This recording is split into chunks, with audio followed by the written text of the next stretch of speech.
Kasama na natin si Ma'am Veronica Torres ng Pag-asa. Ma'am Veronica, good morning. Good morning din po Sir Angel at sa ating mga taga-subaybay sa DZRH. Ngayong araw nga ay may minomonitor tayong low pressure area sa labas ng ating Philippine Area of Responsibility. Itong low pressure area na ito, mataas ang tsansa na maging isang ganap na bagyo in the next 24 to 48 hours. Gayunpaman, mababa ang tsansang pumasok ng ating area of responsibility at walang direktang epekto sa kahit anong parte ng ating bansa. Gayunpaman, yung kanyang trough extension ay ang makakaapekto sa Visayas at Mindanao.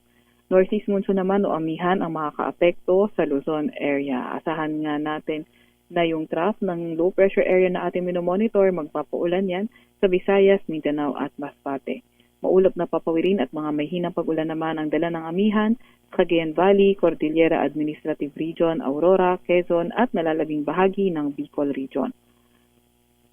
Mas magandang panahon sa nalalabing bahagi ng Luzon kung saan sa Metro Manila and the rest of Luzon may mga tsansa lamang ng mga may hinang pag-ulan.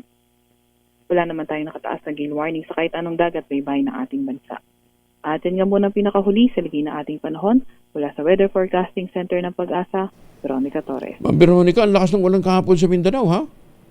Opo, dahil nga po yan sa epekto ng low pressure, ng trough ng low pressure area. Kaya po, ingat pa rin sa mga kababayan natin, lalo na yung mga inuulan ng mga nakaraang araw pa sa mga banta ng pagbaha o pagguho ng lupa. Although by tomorrow naman, nakikita natin na mas konti na yung mga areas na papaulanin nitong trough ng LPA po na ito. Oh, pero sana na nga, wag nang tumuloy itong LPA na ito, no, ha?